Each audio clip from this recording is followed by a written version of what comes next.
അമ്മേനെ വിളിക്കണോ? അമ്മേന്റെ നമ്പർ കൊണ്ടുവന്ന നമ്പർ അറിയോ? എന്നാ ഏലോട്ട് വിളിച്ച അമ്മേനെ കിട്ടുമോ? എന്നാ വിളിക്കട്ടെ. അപ്പൊ ഇന്ന് അമ്മയല്ലേ കൊണ്ടുവിട്ടെ? ഇന്നാരാ കൊണ്ടുവിട്ടെ? ചില മാമനാ? അത് മാമൻ പറഞ്ഞോ ഇങ്ങനെ കരഞ്ഞോണ്ടിരിക്കാൻ പറഞ്ഞോ?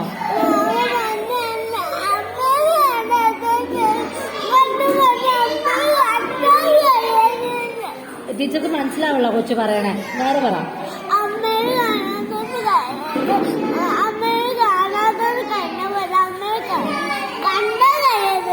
അമ്മേനെ കാണാത്തോണ്ട് കരഞ്ഞാ?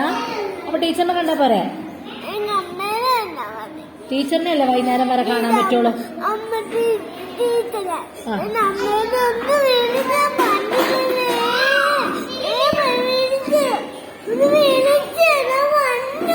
ടീച്ചറുടെ ഫോണിൽ പൈസ ഇല്ലല്ലോ, അപ്പൊ എന്താ ചെയ്യാ? ഇങ്ങനെ കരഞ്ഞാ എന്താ പറ്റിയെന്നറിയോ? കരഞ്ഞാൽ എന്താ പറ്റിയെന്നറിയോ? തലവേദന എടുക്കും. കരയാണ്ടിരുന്നാ വിളിക്കാം. ഒന്ന് ചിരിക്കും ഞാൻ നോക്കട്ടെ. ധ്രുവ പല്ലവിക്ക് ചിരിക്കാൻ അറിയോ നോക്കട്ടെ. നല്ലോണം ചിരിച്ചേ, പല്ലൊക്കെ കാണിച്ച് ചിരിച്ചേ. ഇങ്ങനെ ഇരിക്കുകയാണെങ്കിൽ ഞാൻ അമ്മേനെ വിളിക്കാം. ഇങ്ങനെ ഇരിക്കുവോ?